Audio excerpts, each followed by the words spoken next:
जैसे ही अजय हॉस्पिटल में पहुंचता है, अदिति की आंख खुलती है और वह कहती है, आखिर मैंने क्या किया है जो तुम मुझसे बात नहीं करना चाहते? तुम्हारे बिन मैं जी कर क्या करूंगी? मुझे मर जाने दो। अजय की आंखों से आंसू गिरने लगते हैं और वह कहता है, गलती तुम्हारी नहीं किस्मत की है।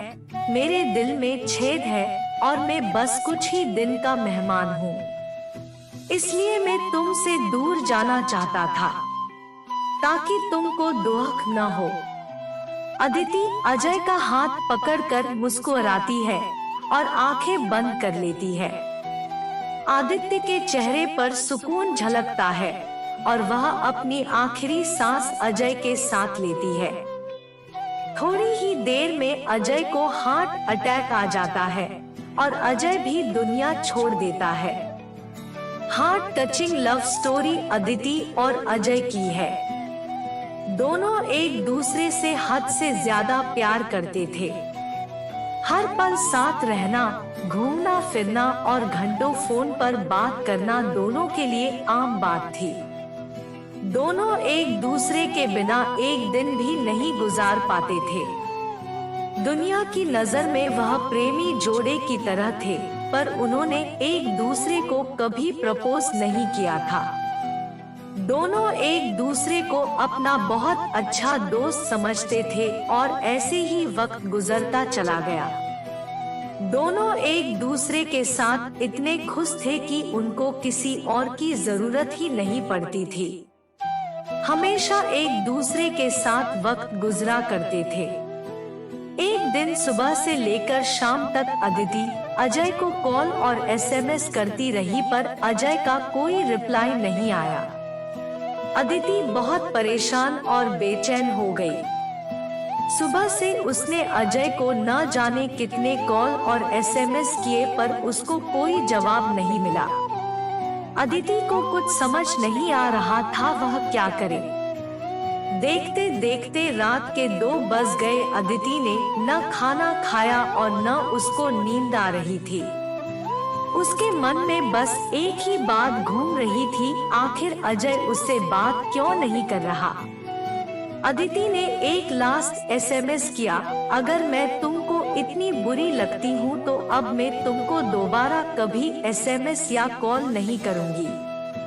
इसके बाद भी जब अजय का कोई रिप्लाई नहीं आया तो अदिति जोर जोर से रोने लगी और पता नहीं कब वह रोते रोते सो गई।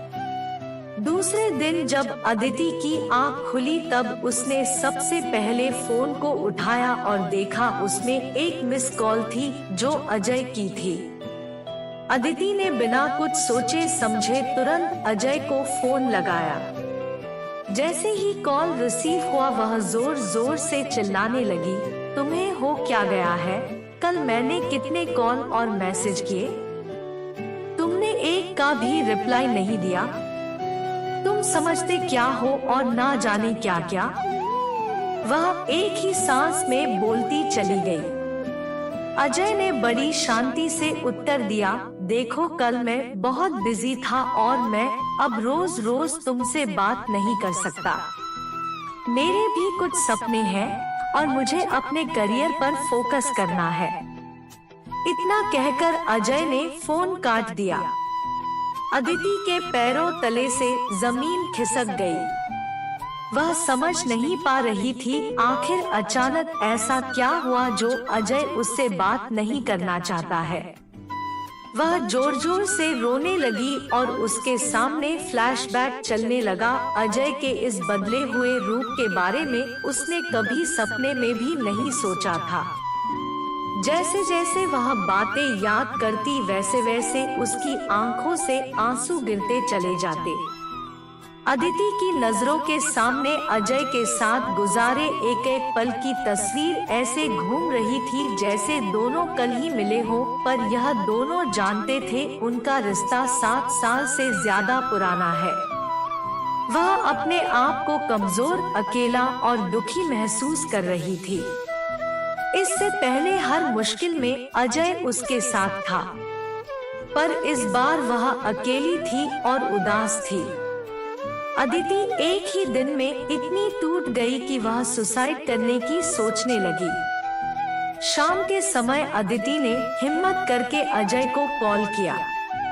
अजय ने फोन उठाते ही कहा, मैं अभी बहुत बिजी हूँ, तुमसे बात नहीं कर सकता, सॉरी, और फोन रख दिया। अदिति के नंबर से रात 8 बजे अजय को फोन आता है। फोन सुनकर अजय जोर जोर से रोने लगता है और कहता है, यह सब मेरी गलती है, मेरी गलती से यह सब हुआ है, इसका जिम्मेदार बस में हूँ, और रोते हुए घर से हॉस्पिटल के लिए निकल जाता है। यह कॉल अदिति की मां ने किया था क्योंकि अदिति का एक्सीडेंट हो गया था और हॉस्पिटल में अदिति अजय का नाम ले रही थी। जैसे ही अजय हॉस्पिटल में पहुंचता है, अदिति की आंख खुलती है और वह कहती है, आखिर मैंने क्या किया है जो तुम मुझसे बात नहीं करना चाहते? तुम्हारे बिन मैं जी कर क्या करूंगी? मुझे मर जाने दो। अजय की आंखों से आंसू गिरने लगते हैं और वह कहता है, गलती तुम्हारी नहीं, किस्मत की है, मेरे दिल में छेद है और मैं बस कुछ ही दिन का मेहमान हूँ, इसलिए मैं तुमसे दूर जाना चाहता था ताकि तुमको दुख न हो। अदिति अजय का हाथ पकड़कर मुस्कुराती है और आंखें बंद कर लेती है। आदित्य के चेहरे पर सुकून झलकता है और वह अपनी आखिरी सांस अजय के साथ लेती है। थोड़ी ही देर में अजय को हार्ट अटैक आ जाता है और अजय भी दुनिया छोड़ देता है। बहुत किस्मत वाले लोग होते हैं जिनको इस संसार में सच्चा प्यार मिलता है और उससे ज्यादा किस्मत वाले लोग वो होते हैं